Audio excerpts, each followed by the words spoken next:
Everyday design decoded. Mason jars, the two-part lid.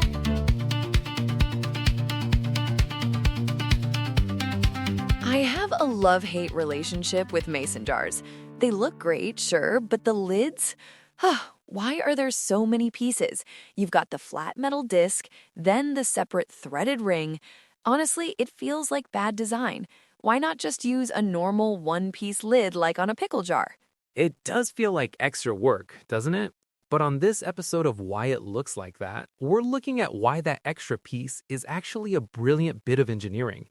It's not just a lid. That two-part system is actually a pressure relief valve. Wait, a pressure relief valve? It's a jar of peach jam, not a steam engine. Well, think about what happens when you're canning that jam.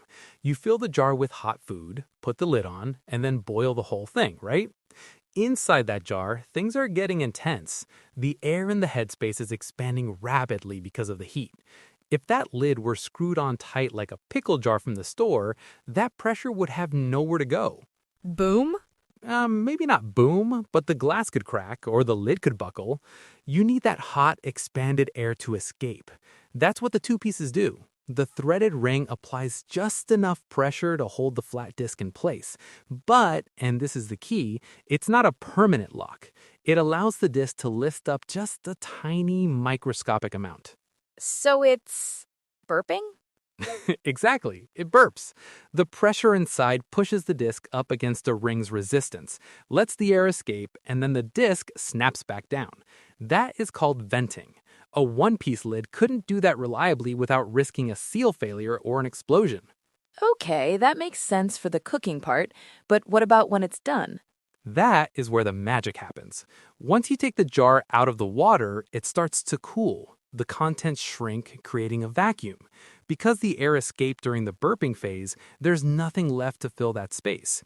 The atmospheric pressure outside the jar pushes that flat disc down hard against the glass rim. That's that satisfying pop sound you hear in the kitchen. Mm-hmm. That pop is the sound of physics working. And this leads to the part that blows people's minds. Once that vacuum seal is set, the ring has no job left. It is unemployed. Wait, really? I always put the jars in the pantry with the rings on. Ideally, you shouldn't. The ring is just a clamp used during the heating process. Once the vacuum holds the lid, the ring is redundant. In fact, storing the jar with the ring on is dangerous. Dangerous? How?